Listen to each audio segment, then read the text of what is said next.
Good. I can't read my notes though if I do this, but anyway. Hi everyone. Thanks for being here tonight. Just a note to ask if people can make sure that their phones are on silent as we work this through. Thank you. Welcome to our guests in the room tonight, as well as online. My name is Natalie Starks, and I'm your host for this evening. I have the very great pleasure of facilitating what I've been describing as a powerhouse panel of women working in resilience. I'm incredibly excited to be here with our panellists tonight, Natalie Eggleton, Kate Cotter, Mary Lou Lewis, Maureen Hallett, and Nicola Stokes.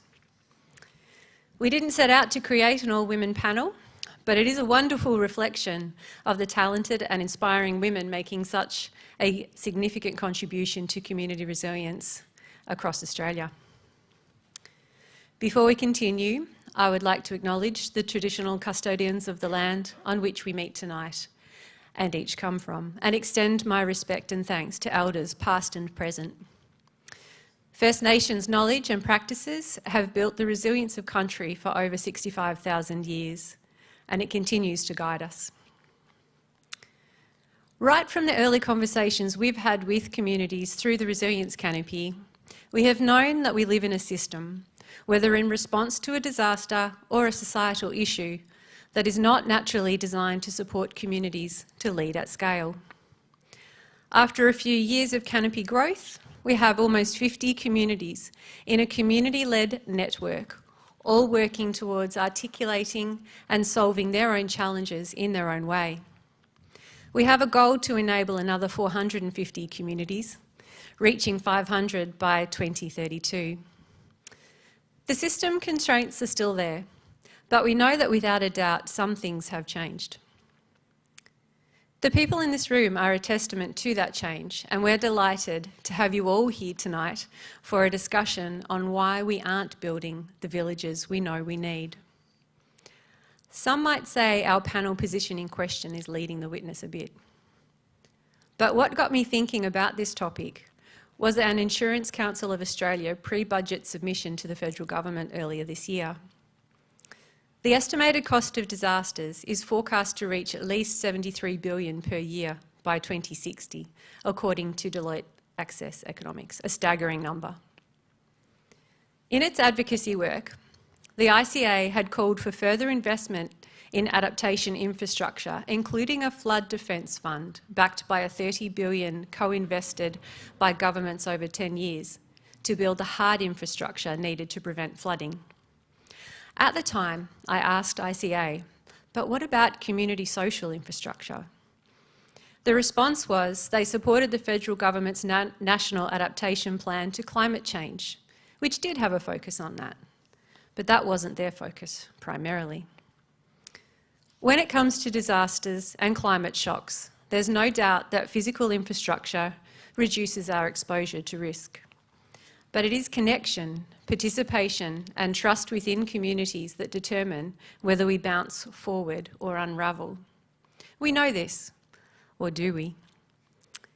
If we know that strong communities, the villages, are built on more than roads, buildings, and services, if we know that participation is part of the social infrastructure that underpins resilience, what is holding us back from making the shift? What would it take to shift investment into both? To break the pattern which sees us constantly in recovery mode rather than supporting true resilience? Now, I'm not exactly picking on ICA, who couldn't be here with us tonight. In fact, in that same budget submission, they did support a project with community disaster resilience outcomes, which Kate Cotter will talk to a little bit to us about. But it did get me hot under the collar, because who then is the champion of supporting community strengthening to the tune of billions? A slightly cheeky thought, perhaps. But what role do we each play at our system, organisation and individual level in building stronger, more connected communities before the next crisis hits? So tonight we want to unpack what needs to change in a world full of complex challenges and actions that can make a difference. And we want to do it with these incredible minds. I'd like to formally introduce our panel now. Natalie Eggleton, CEO of Foundation for Rural and Regional Renewal, who understands the wealth of research and what she's seeing on the ground in communities. Kate Cotter, CEO of Resilient Building Council, can describe the change she's beginning to see in how the insurance and banking sector works together to support communities. Mary Lou Lewis is Chair of Community Group Stewart's Point and District Community Organisation in mid-North Coast, New South Wales, and she provides a strong grassroots community challenges viewpoint. Maureen Hallett is President of Victoria's Millgrove Residents Action Group, a group that has, through its work, returned an estimated $19 million in social, economic and disaster resilience value. And Nicola Stokes, CEO of AMP Foundation, champions philanthropy paving the way for others by de-risking innovation.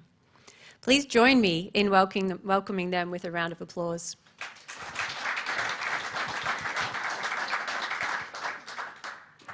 So, we have a room full of amazing minds, as well as the same online watching tonight. If we know what works, why are we still stuck? And I'd like to ask Natalie first. With all your experience, Natalie, do you think that we are, to some extent, still treating investing in social infrastructure as something that needs to be proved and evidenced? Thanks, Nat. Great to be here and great to see so many familiar faces and old friends who I haven't caught up with for a long time. It's a really good question. We have made progress for sure. I think I guess the provocation that came to mind when I heard that question was, this has got to be one of the most researched fields that there is. Like, there is no loss of, we've got so much evidence. There is so many research projects, so many PhDs, so many place-based pilots, so many program initiatives. They're all saying the same thing fundamentally. So I don't think evidence is the problem. I think that the challenge is the way that we think about social resilience and built infrastructure, or social infrastructure and built infrastructure, is that they are different things. They're not. And in fact, we only have built infrastructure because people need it. And so it's kind of an argument that needs to be reframed entirely, I think. The evidence, you've said the numbers about the forward projections. The risk is there from a climate perspective. The built infrastructure is not currently designed to withstand what's coming. We need to redesign that, but we also need to understand what our societies look like in the future and what they will need. That's the evidence we need. We don't need to prove whether social resilience is worth investing in. So it's not an either or. Correct. So if it's not evidence that's lacking, what is keeping us, keeping the system locked into the same kind of response and recovery cycle? It's a big question, by the way. I know, and I you know, there are some clear answers to that in terms of we are experiencing polycrisis, we have multiple events happening. We don't have episodic events in the way that we used to. We all kind of know that story. There's a system level to it. It's really complex, hard work to invest well at a system level. But I think there's also, I think it comes down to that treating them as trade-offs and different things. And if we can fundamentally shift that value proposition that we're not investing in one or the other, or there isn't a compromise if we invest in social infrastructure, that we need to view built infrastructure and physical infrastructure in a way that has the social dividend embedded and baked into it, then we might start to unlock this pattern that we're in where it's one or the other, or where we're just in that recovery cycle, relief and recovery cycle, which treats a problem and a response to a problem that we're experiencing in a crisis. But if we think differently about the way that the social resilience dividend is baked into every decision we make, during crisis, after crisis, before crisis, we might just break that pattern. I think we'll get to hear a little bit from Maureen later on around the strength of social infrastructure, as well as the need to have physical infrastructure that assists in a response and in a recovery space. So we'll come back to that one. But Kate, I'm going to imagine that your experience is somewhat similar, because the Bushfire Resilience Rating app was launched in about 2023, I want to say, but this was no overnight success, was it? No, this was came out of Black Saturday in 2009, and so it's been 12 years since we established Resilient Building Council, and it came from community. It was just a bunch of us trying to support our friends and neighbours who'd lost homes on Black Saturday, and people just wanted some really simple, fundamental things, which was, to protect their homes and their businesses and their community buildings, and not to go through the devastation that they went through, but also some altruistic nature to that, which was to try and help, the rest of Australia also not go through that. So I think with that sort of goodwill and trying to get some clarity from experts to help on the very, very long journey of trying to rebuild with some more resilience, that certainly was led by community. So, big change can be and has been driven by communities themselves, and that's what we are. That's what our organisation is. So, I guess back to Natalie's point on, why our particular organisation focuses just on a narrow piece there on the built environment. It's all about people. We're trying to keep people safer, healthier, protect their livelihoods and their communities, and in a bigger sense, every little individual community fits into a huge country that we are, and we want them all to be sustainable, not just some of them, or the ones that get the most attention or the biggest cities. It's a fabric, and we're all connected. So the social component of the work that we do around buildings is all about people, and being able to, I guess, have a way that we can focus on providing that foundational piece of resilience that we think is really a human right, which is, that safe, secure housing and employment, and keeping that community able to withstand what's coming, is driven and led by people, because they want to protect themselves and their communities. So I think whether it's social infrastructure, built infrastructure, nature, there's no silos here. It's all interconnected. So the more, I guess, we break down those silos of institutions and ways of thinking and ways of measuring and investing, that helps the whole system, not just little pieces of it.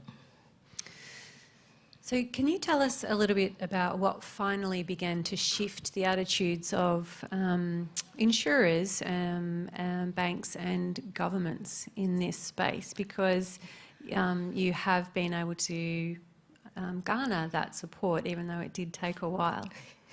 It's been a long journey. So our premise in the beginning was, if we could help people, whether individually or as a community, reduce their risk, that should be recognised and rewarded and supported across the economy.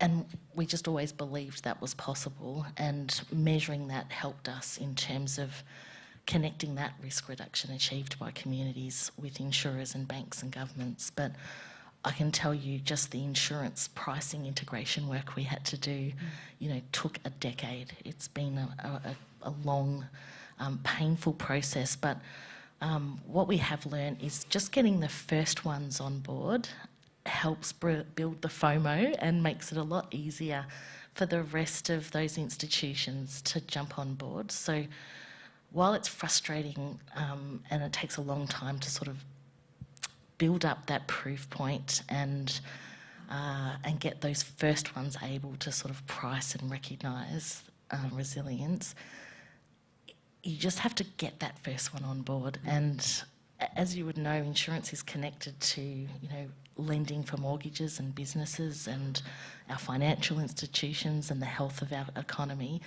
So just that first piece of an insurer being able to recognise it has those ripple effects across the economy.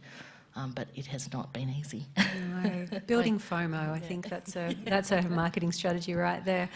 I do wonder though, is there a difference that you've seen in their approach and what they value in that? So is it still just numbers?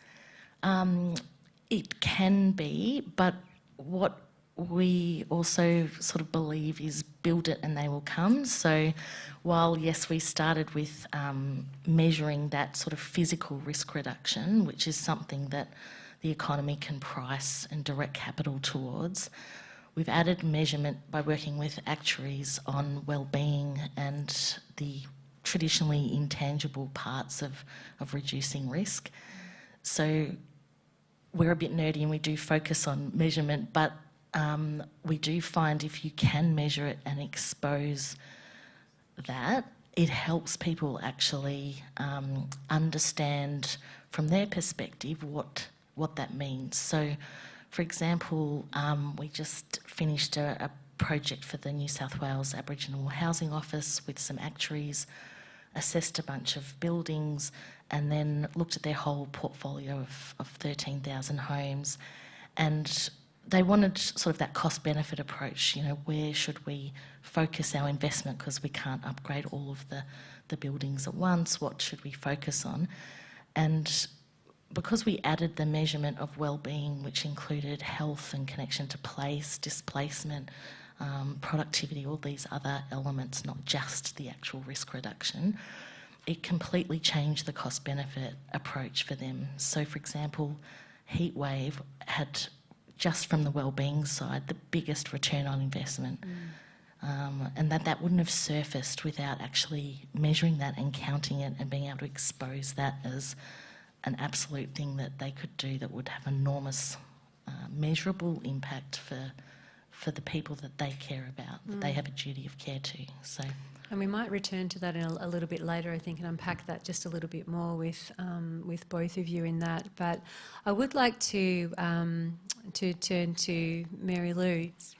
And I mean, you've heard that there's quite a bit of evidence around, you know, the strength of communities, and you've heard a little bit about what it takes to get that across. But I do wonder, from a really grassroots perspective, when we talk about the village, what does that look like in your community when something goes wrong? So, thank you for inviting me. It's nice to be here. I am grassroots, living in a very small community. It's about 600 people in town of Stewart's Point, and when we had a flood, those 600 people just about knew everybody else, and they were able to have that local knowledge to make sure everyone was safe. So it was actually a very good example of a functioning community. So when the crunch came, they all stepped up and did what they needed to do to get everybody out safely. That's the local community dealing in an emergency. They work very well. And building the community is something that we want to do to improve the everyday lives so that people don't feel alone, because a lot of people live alone. So we try and engage people with many different events. We do lunches and we have a fun day. We ask questions about how the future might look when we work with council to help develop their structure plan for the town. So we invite the community to talk about what they'd like to see in the future, and so they get some sort of ownership, which was really nice to get involved in. And trying to increase those connections with people, because I think those connections are the things that tie us all together. So you're working on having that connection before something happens, so before it's needed. in that way. But you also have a resilience plan, because Mary Lou and Spadco are part of the Canopy, one of our communities, which we're very proud of. And that resilience plan has a number of different actions, doesn't it? A number of different things that you would like to implement. And you've said when we spoke earlier that in your experience people need to see something happen before they trust the process. And I guess I'd like to just ask you, how important are visible, tangible wins in building the less visible infrastructure of trust? They're together. They're part of the same thing. If the tangible is what the community want, it provides an opportunity for people to believe in the future and to believe that they've been listened to have the confidence to have that ownership of their own town. I think it's really good when we get a win because people come on board. They work in an emergency really well, but when it's not an emergency, they kind of scatter. Well, And so to have those infrastructure wins is it's a boost. Yeah, Yeah. nice, thank you. I want to move to Maureen. So, Maureen, your group has been part of the Canopy for a long time now, and you've seen some impressive changes in the community. So, can you tell us some of the projects that made a real difference in your community? Thanks, Nat. Thank you for having me. You just need to use, yeah, there we go. Thank you, everyone. And great to be here tonight and see some almost family out there. Because, as you say, we've been together for quite a while. Mm-hmm. Within our community, I think every event we run, like a social thing, is entirely connecting new members of the community. We do a survey after everyone and find out, more those that are willing to help. And all the time we're building our group. Not so much the committee, but when we need to call on someone, they're there. And it's really encouraging to see that the hard work you put in, you are rewarded for. And just a light show, for example, we run, which we do 7 tours of about 50 people through showing the history or showing the local legends. Last one we did was a murder mystery night. And it's just that each group we've got new people attend, and I don't know, I guess and they're not only from Millgrove, the people they come from 50 k's away because they've heard about this great thing that we do. And it's just a joy through the town. And once again, just socialising, connecting the whole time to build our resilient group. But you're also taking on some big projects. So, as an example, one of those was having a number of buildings in your community that you are able to activate in case of an emergency, and that you have an independent power source. And I just wonder what helped build the confidence of the community and your group to take on ambitious and big projects? That's a good question. Totally just building, connecting all the time. But we're in one of the biggest fire-prone areas in Australia. And so we're talking with community the whole time about what experiences we've had and so forth. So we've been very fortunate that we've got a fire refuge in Millgrove. So our plan is to, those who remain behind, to go into the refuge, shelter for 3 to 4 hours, and then after that we take them across the road a little to our community hub, which yesterday we had a practice run on. We found out a few things that we didn't have, or number one was the key. So it's learning the whole way. And how do we get the key, And then the soccer club next door to us, which is council-owned building, so they put Wi-Fi on that. That's great, it's only 100 metres away. So 100 metres away, didn't get inside our community hub. So we've got to get something installed there to do that. PowerPoints was another, power boards and cords and so forth. So, yeah, so we learned a lot. We didn't have many people arrive on the day, but we had lots of food and we had some fun, which is all great. But yeah, so it was a rather important day because part of Millgrove had power outage yesterday, so we'll take the opportunity of having a practice run. And we've got to have a few more practices yet. If you get a spare key, I think would be a good idea. I mean, learning lessons is always a good thing, and it's always good to learn them before you need them. So I think that's fabulous. Nicola, if I could just take a moment with you. So Mary Lou has said to us that her community is considered too small to meet some funding criteria, yet we heard that small scale is part of what makes it resilient. I'm just wondering, what do you think that tells us about the way some institutions assess community value? Yeah, thank you, Natalie.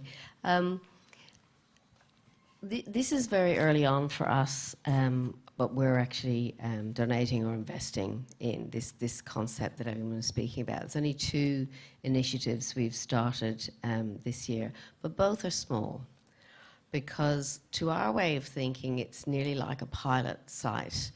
And the communities is smaller there, seem to be, so I'm still learning, very much more connected. I think your point as well, in a disaster, you knew everybody and therefore you could identify. So for us, that's very attractive. And it means that we can learn along with the community rather than saying to a larger group, so here's the money, and then we sort of get arm's length updates, is what it feels like to us. All of our funding comes as what we call capacity development, because we know that the money alone doesn't actually make the thing happen.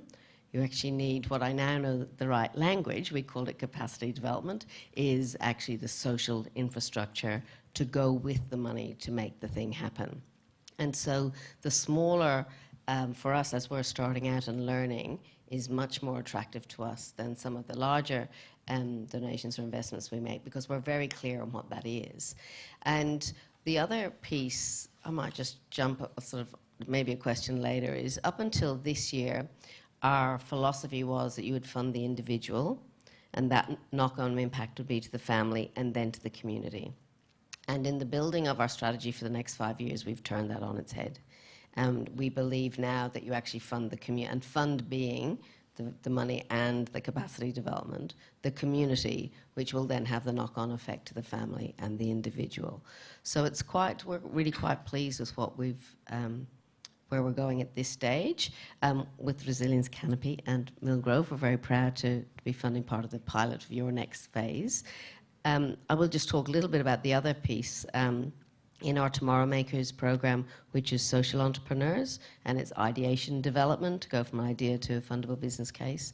There was an architect, Obelia, and she used to do sort of a lot of the urban planning, and they do it from a desk, and they do a desktop review, and they'd use the data from the developer and the council, but no one ever actually went and talked to the people. So what she does now, it's extraordinarily successful, because big park areas in urban areas started to become just walkthroughs. Nobody would stay there, especially not in the evening. Young women, young men, older women wouldn't actually use it. So the whole purpose of it being built was more around, that ratio to height versus green space. So what she does now is she employs people in the area, and they do the surveys, and they actually create the ideas from the community, and then that's what informs the built space. So that's taking what I've learned from these wonderful women around that whole social connection and the social infrastructure first, to then ensure that the physical infrastructure that's built actually delivers what it was supposed to deliver, which is a community of some kind. So, and I think what I'm hearing from that, Mary Lou, is again connecting them both and being able to tell that story in that way as well. Thank you. Thanks, Nicola, very much. We will return a little bit more to that later, but I would like to also then because Nicola, you were talking about basically making the invisible kind of visible as well, and I'd like to return to Kate.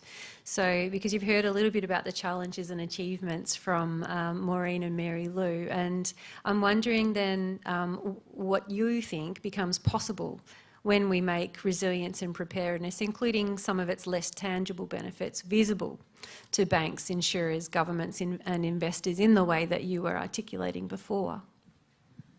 I guess the intention is to make it scalable and drive that action with the urgency and the scale that we think needs to happen. And because I think starting with trying to solve problems for people, you know, we need to be able to not make that small, isolated, you know, pilots and things that I think all of us share ambition to take what we've learnt and grow that so that it benefits more people. And so sharing these experiences isn't, you know, just to tell stories. It's about how we can take all of this work and amplify it and scale it. So for us, that meant we needed to connect that, you know, decade plus worth of work into systems that could actually achieve the scale and the urgency that we feel people on the ground are desperate for. So now that's an easy thing to say and a really hard thing to achieve, but I think sort of narrowing what you're trying to do but doing it end to end has been helpful for us because, you know, trying to, I guess, address this problem feels big and overwhelming. So we've just tried to take a slice of it and do it end to end and try and connect those actions from communities and households all the way through banking and insurance systems. But there's a very long way to go. So how you then, even though we feel like, okay, there's an achievement and a milestone here, you know, supporting people at scale requires shifting all institutions and systems and, you know, there's a lot to go, right? But it is a start and it helps us think about, okay, how do we take all of this work and connect it and grow it and scale it? Well, I love that. One of the final questions, not that we're there yet, people, but it will be around what actions can we take. So keep that thought in mind then and see if we can bust that out a bit. But Natalie, to a similar question to you. So drawing on all the experiences of FRRR communities over many years, how do we influence investment without reducing every community to a single measure or losing what matters locally? I think there's a really important thing in what we've heard across this conversation. One is that communities know what to do. Connection, capability, capacity development, mobilisation, this happens. The challenge is the institutional level and how we connect those two. I might be going off script a bit. You can go. Go for Just it. kind of riffing. Because I think the scale question is one that the institutional level grapples with, right? That's not a community problem. Communities don't need the scale. That's not their problem. What they need is the institutional level to be able to work well with the community level. And part of it's about translation, often. If we look at policy frameworks and we look at community language, they're kind of talking about similar things but in different ways or coming at it from different lenses.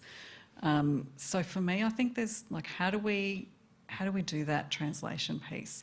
How do we allow community, hyper-local, like the small, you know, neighbourhood level, town level, to actually do what they do best? How do we, and you know, the policy narrative is very much about shared responsibility and empowering local decision-making, community-led processes.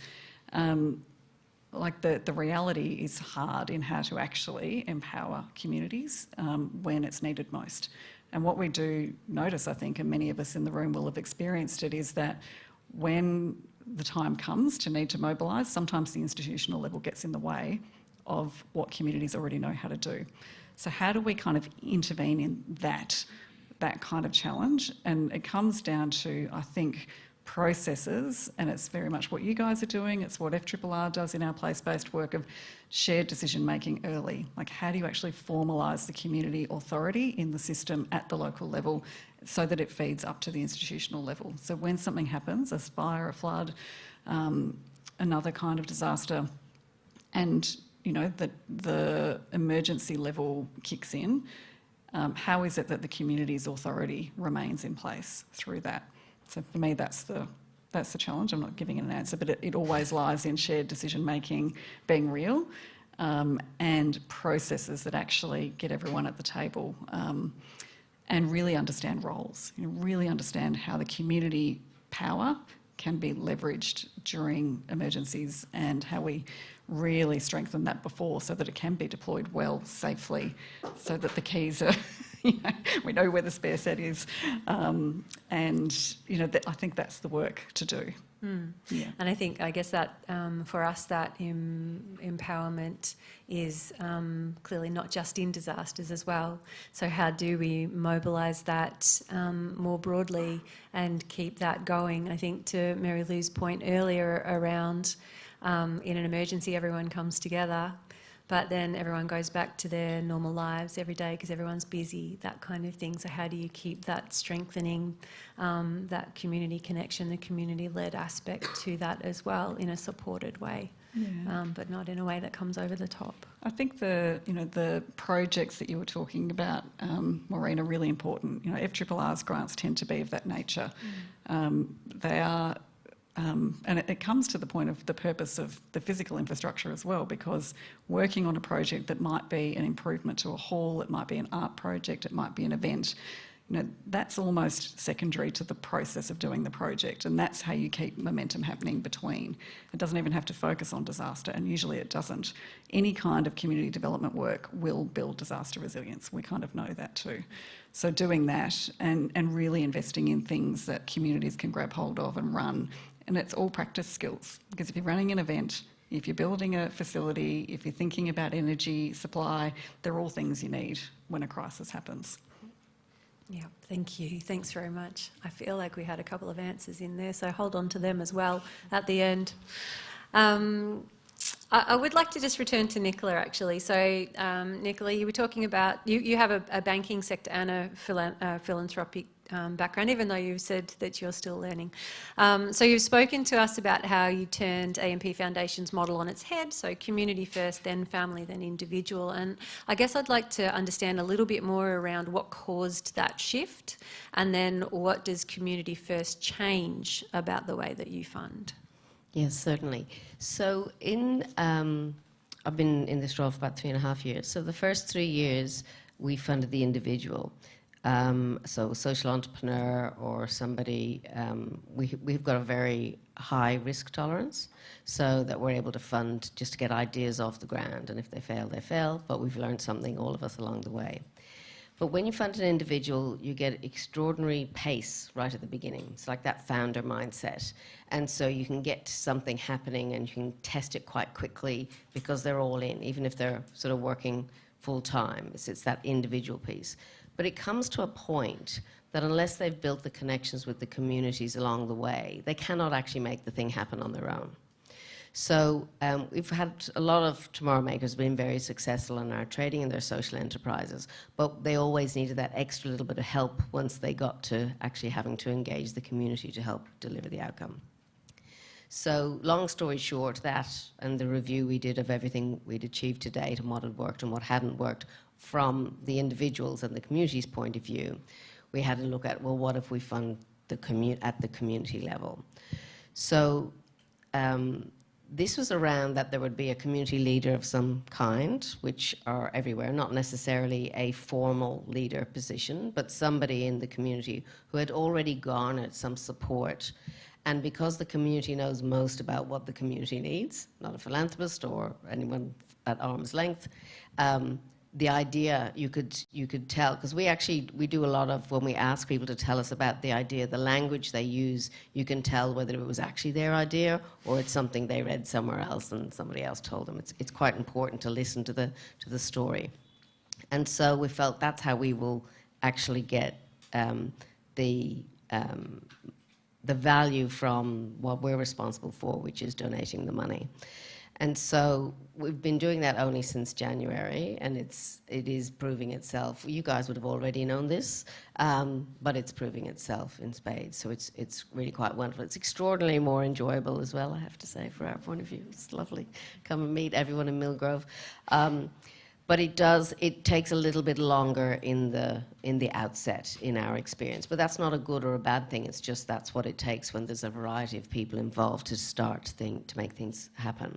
But yeah, so that's how it came from us. We could see where the blockage or just the slowing or maybe the fail point happened, but turning it on its head was through a lot of research and input from a lot of people, and it's working. I might just, I mean, I know you love the warm fuzzies and the actually being able to see the vibe going as well. But I might just touch a little bit more on philanthropy as a sector. You've said that philanthropy is often about taking risks to create a legacy of change. And I'm just wondering, what does it mean to take that first risk so that others can follow? Yeah. Just a little bit of understanding. Philanthropists come in very different shapes and forms. It's really important to understand the structure of the money behind the philanthropist, because it allows you to give in different ways. So just quickly, we're a philanthropic fund set up by the policyholders of AMP prior to demutualisation to protect the philanthropic history. AMP doesn't donate to AMP Foundation. We're a completely separate legal entity. And so my customers were all those policyholders across Australia who lived in all of the communities, and I feel responsible to make sure that their money, which is our service to their communities. So in that, our legal structure doesn't mean we have a variety of trusts. You don't have to give to DGR status. And so anyone you're talking to, any philanthropist you're considering speaking with, you need to understand that very boring mechanism behind them, because it will frame your ask. Okay? So we have this other pool of money, which is where we can take the high risk. And so it doesn't have to go to DGR. It can go to anybody, actually, into a personal bank account. And so what we're able to do then is put money with an individual or a community that others may not have not ready to or can't, or they think it's too risky.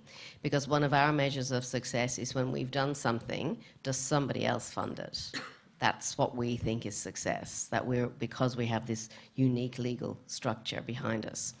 And so we have, when we spoke about Millgrove initially, I got this really polarised view, sort of, and excuse my language, it's not the right language, it was the language I was using at the time. So we're going to retrofit a town. They've got all this stuff in place already, there's an extraordinary group of people, and we're going to retrofit it to make it more resilient. And I got either, that can't be done, like it was extraordinary, or, oh my God, that's amazing. But it was polar. There wasn't a lot of curiosity in the follow-up around, oh, well, how would you do that? It was just this polar view of, oh my God, amazing, or yeah, can't do that. So, and at my board, we were talking earlier, the same sort of space. So we had this, you're the Trust Nicola project. That's how it went in the minutes. So what, we're just going to trust you? I said, yes, that's why you appointed me as your CEO. Sort of my job. And so, now the momentum, having visited the conversations I'm having everywhere, because philanthropists, I believe, also have a role to be the advocate of what they put their money to, and tell the good stories and the stories that didn't work and why they didn't work. So, and I think that's quite crucial. And my board's very excited now about what Resilience Canopy and Millgrove, because we're here, we're telling the story, and there's this constant conversation. And in other conversations I'm having is, how's it going? Is it working? That type of thing, which is much better than the sort of polar view. I'm not sure if I've also gone off track there a little bit.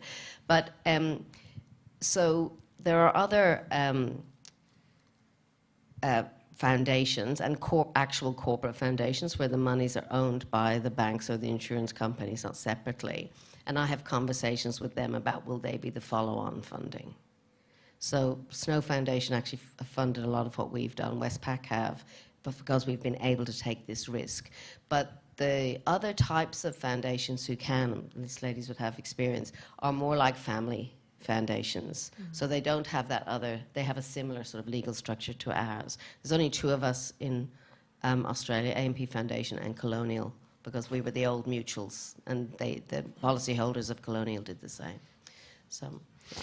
So I would like to then ask, with your Trust Nicola project, which is going to do a lot of work in Millgrove and also using the Resilient Building Council app.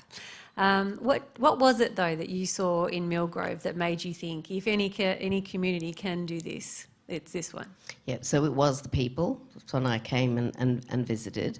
So there were 2 parts to my visit to Millgrove. First, when we met and sat around the table, and the presentations and the group of people that sat there. So they represented sort of nearly every area or age group within Millgrove. There was a whole different level of professions who were sitting around the table, and a lot of different people who had different roles in the community. So immediately within that first sort of 5 or 10 minutes for me, the community wanted this. They wanted to make that happen. And then when we did the tour of all of the various facilities, it was extraordinarily well choreographed. And I don't know if it was on purpose or not, but the various places where we went, then each person of the actual committee spoke to me about the individual piece. We were all walking, and just the person who beside me changed as we moved from, well, it was wonderful. And I think it was because you all had a passionate piece of your jigsaw, and that just naturally happened as we went along. And there was much more achieved than I understood, frankly. And I think this is always the case when you're reading papers, or what you need to, but then when you actually go and see it in action. You are a superstar, there is no doubt in my mind. Your positive energy and your thoughtfulness about what you're doing in your community.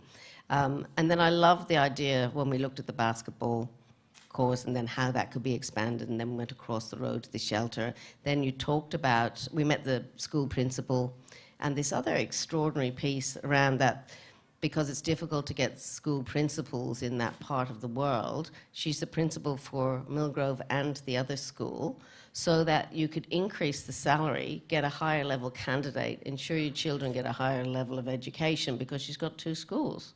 Right? Just clever, that only a community would know, that it's possible to be, the principal of those 2 schools. You drive over the mountain. And so there were lots of other little examples of that showed me just how, when the community knows what it needs and understands how to get there, that like philanthropists like the AMP Foundation can actually just step in and the gift our services, the funds to make that happen. So I'd say, Maureen, while you say that wasn't a choreographed visit, it was clearly very well received. So I guess I would like to ask you, based on that and what Nicola has described really got to her, what do you think makes for a strong community ready to facilitate change? It's a good one. I think it all comes down to trust. And no matter what you do, how large or small, you've got to have the trust of whatever section of the community. And the whole time, whatever you do, you're bringing new people in, but the main core is trust. And I guess I'm fortunate that I've been in Millgrove since day dot. Been in retail there for over 50 years, and I am, I suppose, part of the community, and kind of created a kind of a following. Queen Maureen, anyone? Yes. Not a sect, but yep. Working on it. But yeah, and the whole time is whatever you do in communicating with people, whatever your project might be, you kind of link into that person in the community. Think, I think he'll be able to help us with this, And whatever I do, wherever I go, I'm looking and listening and hoping, building, and on our community. which I think we're doing okay. You are. I think you're an entrepreneur at heart also, by the way, as well as an amazing connector. Thank you. I want to just touch a little bit on persistence, because it's not like any of these things happen quickly overnight.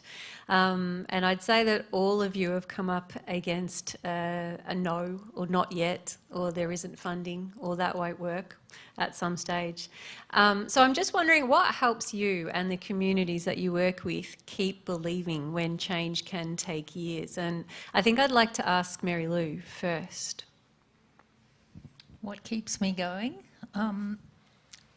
Positive comments from the community really helps, because I feel like I'm banging my head against a wall a lot of the time, and when I'm just walking down the street, someone says, "Hi Mary Lou, you're doing a great job." I'm like, yes. Just makes me feel good. I mean, I'm not doing it for nothing. I think that appreciation, and they must feel some trust that I'm doing something right. Yeah, I think positive reinforcement. Yeah. Yeah. Wonderful, thank you. I would also ask the same then of Maureen. What helps you keep going or keep believing when change takes years? I guess I'm very fortunate. I've got good bones, good stamina, and I just love and live the community. And like, you're out there working and someone will come along, great job, you know, and, you know, from that you can probably get someone else on board. But a little bit of validation is just like oxygen, and it's amazing. You take that back to the group and just away you go again. It's just a great medicine is validation. I can validate your sausage rolls, if you like. Got some ready for tomorrow. Me Thank too. you. Thank you. And I think I would also just like to ask Kate, because certainly knowing you for quite some time and how long this has taken, what keeps you believing? Probably the same things, and we would get 20 no's for every yes. So I think the yes, you know, makes all the difference, and the no's wash away then. So you only need a few yeses to, you know, to keep going. Stubbornness really helps. I think also for most of the communities we work in, they really are at the sort of front edge here of disaster risk, and so it's really motivating because we know what change looks like in the end. So also I think changing the conversation from risk and scary things into, you know, building opportunity and training up trades and assessors, and, you know, really turning it not really about disasters but into how you build up and mainstream resilience into that community. That's pretty exciting, seeing those things eventuate. So yeah, we take all the no's and don't worry about them and keep going. Yeah.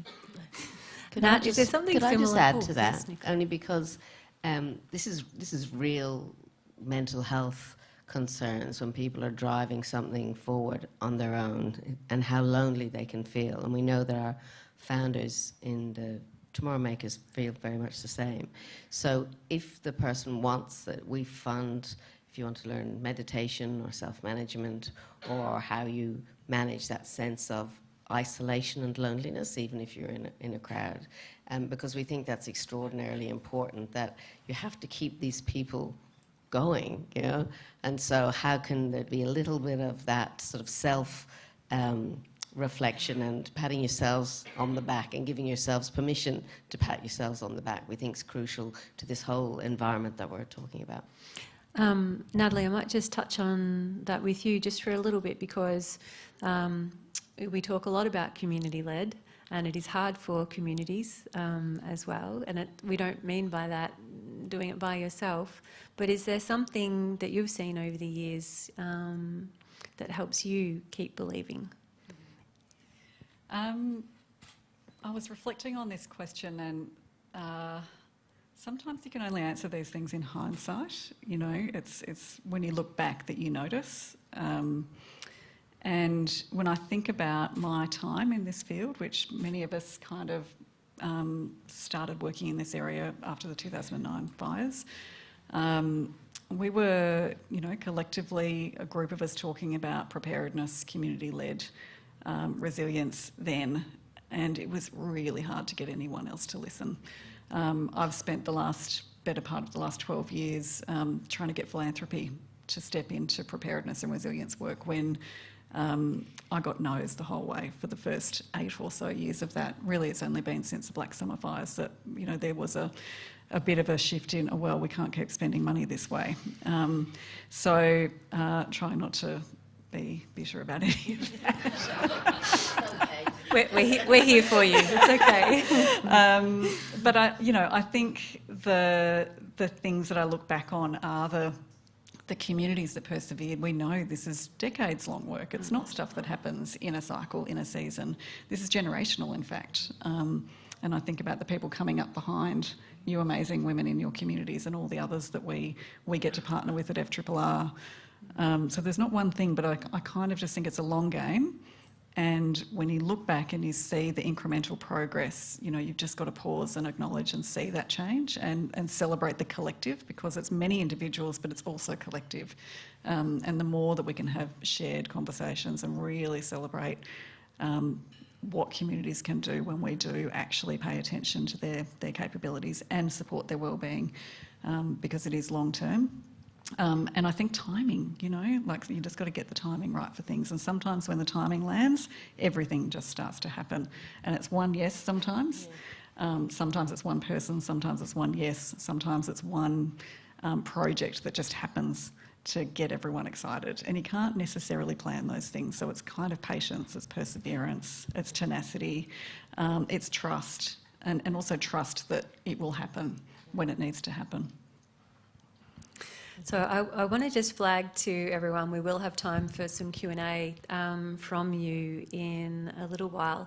Just keep a couple of those things in your mind and the things that we've heard this evening for some of those Q&As. But I do want to now, we are coming towards the end of this amazing conversation, but I am going to ask, if we want to start building the villages we know we need, because I reckon we've just proved it, what is the one shift in the system, in thinking, investment or action that must happen next? Nicola, I'm going to start over there. It's so my question to myself was, if when we went through the research and trying to put the next 5-year strategy forward, if the light bulb of switching the model on its head and funding communities first hadn't happened, would I even be sitting here? Right? So when you were talking about the time is right, I in my mind, the first time I'd ever been approached for this type of work was when I met the Resilience Canopy. But my second question to myself was, were you asked before, but because you were focusing on the individual, you didn't hear the ask. I didn't understand what I was being asked. Right? But once that switch was flicked, it's all I can see now. It's everywhere. And it's like, oh my God, we have to catch up. But so there's something around when so because I understood the community knew what it wanted, you were able to explain it to me, right? And then I was able to respond. Okay? And it's makes so much sense. So there's something is around how are the communities telling the stories around how they got to where they got to. Now, I think everything else has to probably shift, but for me, that was the absolute, that you're in our program of work now, you're under our banner of a safe home, because that's People and Planet. That only took a matter of months. Like, that's a really short time to completely shift a way of thinking of where you're going to direct your funds. Mm-hmm. So something around telling those stories around what it took to get to where you are and being very clear on it, and then I think philanthropists can respond really quickly. I don't know about industry or insurance or any of that. That's not what our bit is, but I think getting really clear on that is one thing that would go a long way. Maureen, big question for you too. So if we want to start building the villages we know we need, what do you think is one shift in the system? The one shift, Sorry, the one shift. I'm really excited about tonight, and thank you to Nicola for listening and building from the ground up as to what communities need. And also a big thing I think is not only getting a grant or working with philanthropists, whatever, to build a big shiny building. We need the maintenance of what we have. And trying to keep the positivity in the community to keep that maintenance going, and without funding, it's not happening. So I think that's about it. It's pretty good. Mary Lou, for you? It's a really big question, and I often dwell on it because that will make the change. I really think that agencies and businesses need to listen to the community. I mean, an example in our community was that the community told SPADCO, the community organiser, that we really need a basketball court. So I've been begging for grants, asking the council. We never got the basketball court. 6 years later, the kids have left school. It's just taken so long to happen. It's what the people wanted, and it just never got off the ground. And it wasn't for lack of trying. We're a small community with not much push, and the people just are not listening. I mean, maybe we're not doing it the right way, but I think they're not listening to the people on the ground. They're listening to a bigger plan, perhaps, or their own agency's goals, and I think that gets in the way sometimes. Again, listening and telling the story. I am eating into Q&A time, but Kate, from you? I'll take this one at a sort of systems view and a visibility, I think, and that's on a couple of fronts. So one's a boring front, which is, for example, the federal budget doesn't include the disaster costs in forward estimates. So if it's not on someone's balance sheet, there's no benefit that can be measured against that loss. So that's just a systemic issue with investing in resilience, full stop. And also visibility of what is working in communities, really elevating and taking the risks and not worrying about the failures, but really demonstrating what is working. And that doesn't mean repeating the same thing, it just means learning what frameworks and approaches have worked, so that we also aren't sort of making the same mistakes over and over again. That would be helpful, right?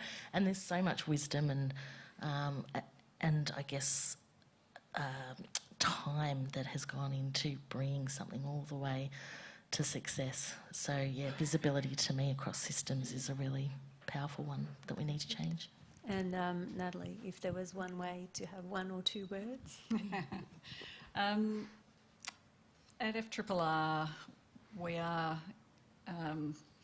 increasingly of the view that investing in community-level institutional infrastructure is a really important lever that's underdone at the moment. So neighbourhood houses, community foundations, because we need individuals who can do a lot, but we also need institutions to hold them, community-level, community-owned, community-governed, so that advocacy and that voice can be strengthened.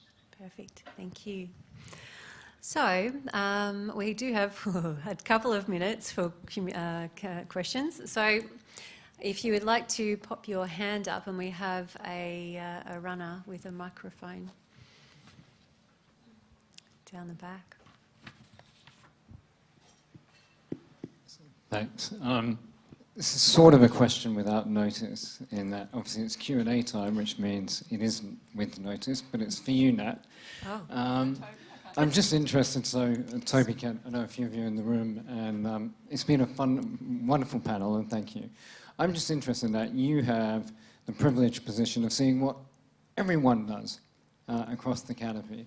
So what is the thing that either you see most often that hasn't been mentioned by the fabulous panel when you're going about this work, or just something that you found really surprising that in undertaking it you didn't expect to come across?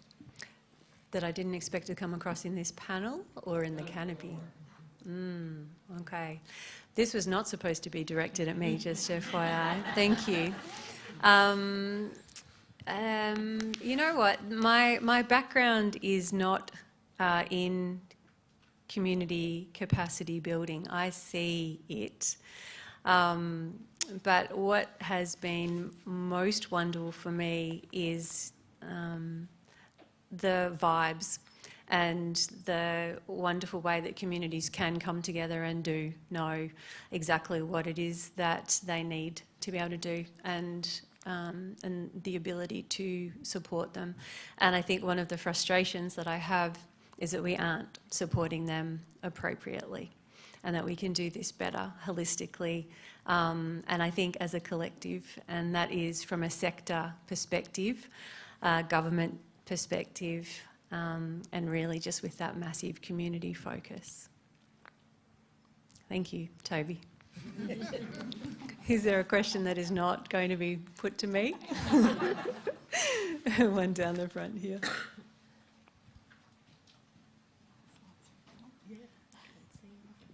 So we need to send it right to the back again after this to keep you fit. I wonder if there's more we need to do collectively to understand the value of strong regional communities. I think we're hearing a lot about the struggle it takes for people to pay attention to smaller places sometimes. And I think we can forget, sitting in the city, that food comes from somewhere and electricity comes from somewhere and oxygen comes from somewhere, and it's mostly not from the city, but we often don't seem like we believe in the right of people to live in vibrant regional communities and tend not to invest in them in that way. And you know, I've been across a few communities that struggle with fire and drought and flood and the rest, and often there's a view from people in kind of centrally kind of places that think, well, maybe people just need to move. Maybe it's just time for this community to give up and come to the city. And it's frighteningly often I hear that. So I just wonder how we can more strongly tell the story of why it matters to have strong, vibrant, prosperous, resilient communities. I might then put that to Nat. Yeah, we talk about that a lot too. I mean, the slightly harsh thing to say, but I actually think it's true. We have an extractivist culture in Australia, and rural communities are extracted, places to extract value from, right? And that is the way that our economy is actually geared.